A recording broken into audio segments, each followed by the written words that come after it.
Todos los designios, todos los finales son designios del Señor, pero no es lo mismo morir que ser asesinado. Salomón Palacios, el mudo que fue mudo desde niño, se dio cuenta de que iban a ajusticiarlo sin piedad a unos pasos de su casa, como si estuviera recibiendo una última lección, como si su espíritu estuviera recordando una escena que su cuerpo jamás habría sido capaz de imaginar. Pero claro que iban a matarme, pensó. Ya iban a ser las 11 de la noche de aquel sábado de enero. Venía escuchando un grande nubarrón se alza en el cielo, en el camión blanco y pequeño y tembleque que les daba de comer. Andaba con la guardia abajo y ciertas ganas de morirse, que no eran para tanto. Cuando notó su propio fin, rendido e iracundo, solo supo agarrarse del timón, poner la mirada en la luz nocturna de la ventana de la pieza, rogarle piedad a su mujer por haberla dejado sola y pedirles perdón a sus 2 hijos por dejarlos solos con ella, con su tormento y con su furia y con su maña de morirse matando.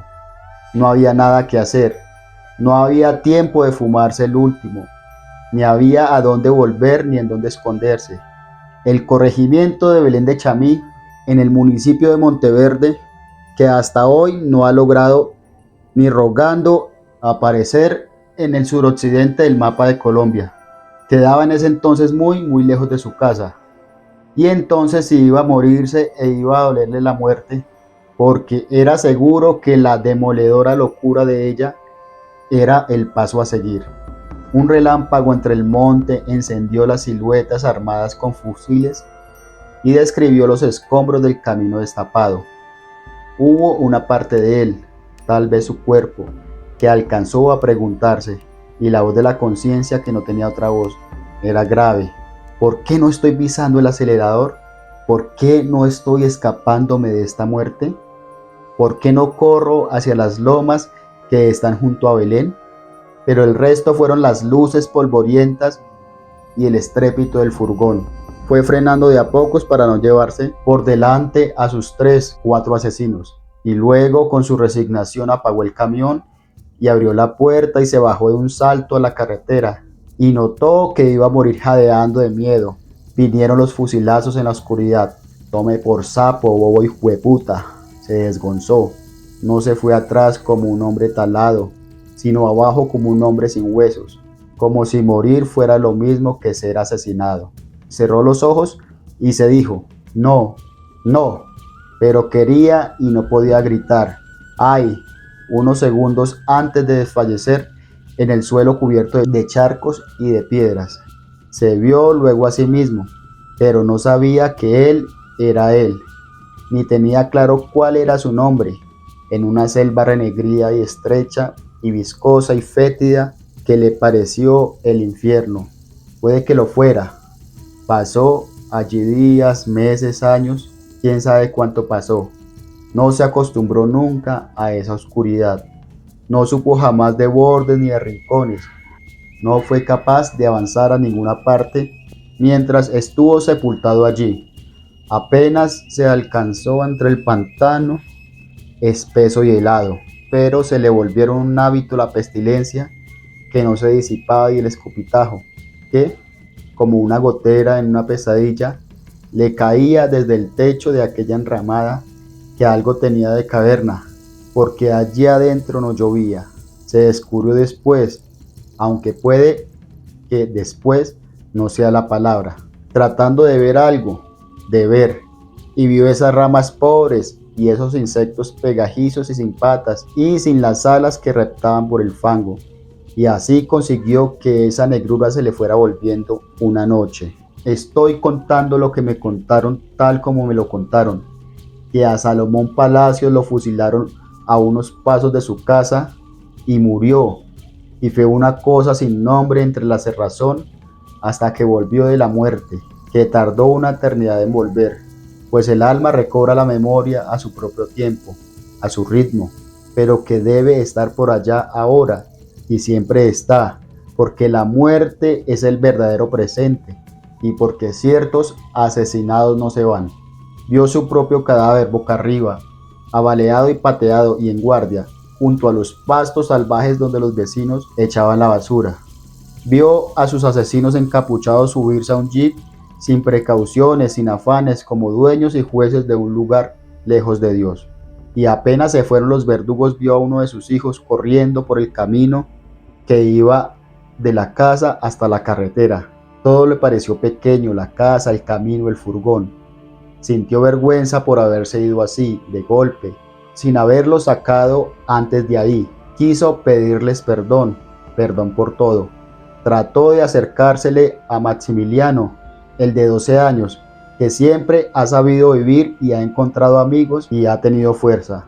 Tuvo el impulso como un empujón de pararse junto a Segundo, el de 8, que siempre le ha temido a todo y ha vivido detrás de la familia y metido en sus ideas y mirando al piso. Pero entonces apareció su mujer, la enjuta y nítida y canosa antes de tiempo, Hipólita Arenas, haciéndosela fuerte desde la puerta de la casa hasta el lodazal de sangre, como si no fuera raro que le desgarraron a tiros al marido allí nomás, como si siguiera siendo la misma muchacha a la que le daba rabia la tristeza. Hipólita lloró luego porque no podía ser, porque se habían dicho, nos vemos más tarde, después de la ceremonia en el templo, porque el mudo se había muerto sin haber sido capaz de dejar de fumar, porque sin él, sin su marido, ¿cómo iba a hacer ninguna cosa? Se puso de rodillas con las rodillas desnudas, se raspó, sangró, arruinó su falda de flores, sostuvo la cabeza de su hombre para que no fuera una cosa muerta y tirada ahí y nada más. Besó su frente y le cerró los ojos y le cerró la boca para que nadie le viera al pobre las calzas de plata. Preguntó a nadie quién fue. ¿Quién fue? Gritó adelante y atrás y los dos lados. Hijueputas asesinos, yo los voy es a matar, uno por uno apenas los vea, malparidos. Se tragó las ganas de llorar para no darle gusto al Señor, que es cruel y permite semejante dolor. Les dijo a sus hijos, ayúdenme a entrarlo a la casa. Cuando cayó en cuenta de que los cobardes de sus vecinos, sus únicos vecinos en la nada, estaban mirándolos desde la ventana de enfrente. Salomón les pidió perdón a sus hijos mientras llevaban su cuerpo pesadísimo a la casa. Hipólita se lo imaginó pidiéndoles perdón. Yo no sé qué pasó, yo jamás pensé, porque sintió un susurro detrás de su hombro, pero no creyó que fuera verdad. Pues los espantos de los mudos tienen que ser mudos. Dijo, habrá que llevarlo a la funeraria de Belén, porque díganme, ¿qué más hacemos? Apenas vio su cadáver boca arriba sobre el piso de la entrada. Y de pronto, eso era lo que Salomón se temía, por eso era que él no se podía morir. Por eso y por el delirio que vendría después, empujó la escoba que había que cambiarla y abrió la puerta de la casa y se puso a gritarles a los vecinos asomados tras las cortinas, ¿qué es lo que miran? ¿De qué se ríen? Convertida en una loca con un palo. Hueputa Salomón, no hice sino decirle que nos fuéramos de este puto pueblo. Gritó dándole un portazo a todo, pero ahí mismo se dijo la expresión que solía decirse, ¿pa' qué? Salomón Palacios, el mudo, el muerto mudo, no estaba parado ni estaba sentado al lado de su gente en el pequeño comedor de madera de la pequeña casa de madera. Flotaba por ahí como una polilla aleteándoles a los bombillos, agobiado por la necesidad de jurarles por el Señor y por sus ángeles que él no tenía ni idea de que sí lo iban a matar. Desde septiembre del año pasado venía escribiendo en una libreta de la casa algunas cosas sobre morirse. Si yo me llego a morir, ustedes se van al otro día de acá. Pero si él hubiera creído que las amenazas eran más que bulla, si él hubiera sospechado que lo iban a matar por hacer un simple favor, como los favores que les hacía casi siempre a todos sin importarles si estaban con los unos o con los otros, es seguro que se habría quedado quieto. Salomón solía guardarse los gestos dramáticos, pues además de mudo era retraído y huidizo, y claro que quería vivir y claro que habría preferido seguir viviendo. Desde la esquina de arriba vio a su hijo mayor rogándole a la sulfurada Hipólita que cerrara la ventana y corriera la cortina, que se quedara adentro y ya. Venga para acá, mamá, no les dé ese gusto. Desde la esquina de abajo vio a su hijo menor, que lo acompañaba a todo cuanto estaba vivo, buscando un lugar en donde no les estorbara ni les preocupara. Se hizo un rato detrás de la pared de la cocina y cuando se sintió escondiéndose prefirió sentarse en la mecedora de la sala. Pero apenas captó que no era momento de mecerse, se paró al lado del televisor borroso que estaba encendido justo en el video del nuevo himno nacional. Todas las noches se quedaba encendido hasta el cierre de la programación, esas barras de colores, y entonces se puso a ver a los abuelos y a los niños del colegio, a las profesoras y a los futbolistas y a los soldados y a los pasajeros de la chiva que cantaban "Oh gloria inaccesible" y miraban con orgullo la bandera. ¿Qué iban a hacer estos tres sin él? ¿Cómo iban a lidiar a los matones del bloque Fénix que andaban disque librando a Belén de los compinches y los sapos del viejo Frente 99? ¿Dónde iban a esconderse si un par de malparidos encapuchados llegaban una noche de estas a joderlos? ¿Quién iba a defender a su mujer? Que no se callaba ni una sola verdad de las que se le pasaban por la cabeza, de los chulos babosos que iban a lanzársele en unos cuantos días, y que iba a hacer de segundo, su hijo menor, que era un rezandero y un solo, pero solo no podía hacer nada. Salomón el fantasma estuvo allí todo el tiempo, todo, sobre ellos tres y entre ellos tres como una mosca exasperante, y los vio sollozando en la cama grande y reclamándole a la vida semejante sorpresa, y jurando venganza por turnos, y preguntándose a quién pedirle ayuda, si no tenían a nadie más, y llamando en vano a los teléfonos que se sabían de memoria, y poniendo a calentar un agua para un café, y escupiendo y meando como presumiendo de estar vivos. Hipólita, que siempre hacía lo que le venía en gana, pero que siempre se lo consultaba antes, y tenía puesta como un chiste macabro la falda de florecitas que a él le gustaba tanto, fue quedándose sin palabras un rato después. Segundo se hizo el dormido en el lado de la cama en el que se acostaba su padre, y Maximiliano dijo: mamá, ¿no que íbamos a llevar a mi papá a la funeraria? ¿Por qué alguien tenía que volverlo a decir? No podían seguir aplazando la realidad. Quizás la muerte sea un problema irresoluble, un misterio en las manos de los pastores de la iglesia pentecostalista del Espíritu Santo, pero un cadáver es un problema práctico. Y su cuerpo tenía los ojos abiertos otra vez, y había vuelto a abrir la boca, como pegando un grito, y seguía ensangrentando las tablas del piso de la entrada de la casa. Se estaba entiesando, emblanqueciendo, comenzaba a apestar, y no era nada difícil de creer, pero así me lo contaron a mí, y así lo cuento yo, que toda esa miseria está en los planes del Señor. Sintió adentro las mariposas negras de la madrugada. Sintió adentro las mariposas negras de la madrugada. Vio a sus tres huérfanos subiendo su cadáver en la parte de atrás del camión, como perdiéndose los tres en la fatalidad que les tocó a ellos en suerte, en la rifa. Hipólita miró con odio ensangrentado a los únicos vecinos que tenían, haciéndose los dormidos y diciéndose: ¿pa' qué se mete el mudo Salomón donde no le toca? Allá en la casucha de enfrente, el par de malnacidos. Pero pudo tragarse los gritos que tenía atragantados, porque sus hijos le rogaron que no agravara el viacrucis. Vamos, mamá, súbase al carro. Max, el hijo mayor, que había aprendido a manejar el furgón hacía unas semanas. Uno no sabe, escribió su papá en la libreta sin tener ni idea. Insistió en que se fueran los tres en la cabina, pero Hipólita, que apretaba los dientes y los puños, insistió en irse allá atrás con el cuerpo de su marido. Hipólita se sentó sin aire en el remolque sobre una llanta de repuesto, junto a su cadáver. No notó las figuras de sangre, las sombras de sangre en las uñas de las manos y en los bordes de su falda de flores.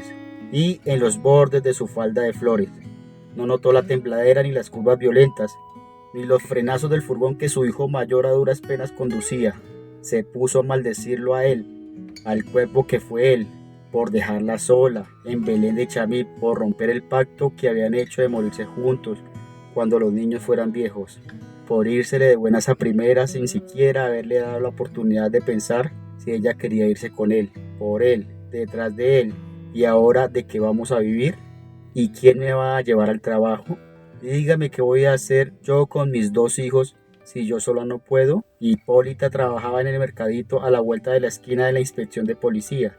Era la cajera desde hacía 3 años, porque no se le escapaba ni un solo peso, ni un solo detalle. Don Cristóbal Murcia, el dueño, le tenía el mismo respeto que les tenía a los hombres. Doña Miria de Murcia, la mujer del dueño, le tenía el mismo cariño que les tenía a los hombres. Cuando se iba para el parque a la hora del almuerzo, se ganaba el saludo de los tenderos de paso y de los feligreses compungidos y los lancheros del río y los pacientes del centro de salud. No solo su marido, que hacía trasteos por todo el municipio de Monteverde, sino también ella, que prestaba y fiaba y regalaba y animaba a los clientes. Se habían estado ganando el cielo obra por obra. De los 3.931 habitantes del corregimiento de Belén de Chamí, que Chamí es cordillera en la lengua embera, más o menos la mitad sobrevivía a duras penas. Pero dígame usted qué se puede esperar de un lugar que no está en el mapa. Cada tanto el gobierno de turno les promete comenzar a ayudarles, por fin dándoles un sitio en el plano del país. Juran por Dios que les traerán una escuela o un acueducto, cualquier cosa de allá. Pero lo cierto es que nunca, jamás va a pasar nada más que esto. Solo esto, que es un poco mejor que el infierno. Porque lo que mal comienza, mal termina. Los abuelos de Salomón y los abuelos de Hipólita y los abuelos de 100 más descubrieron a finales de los 40 este lugar.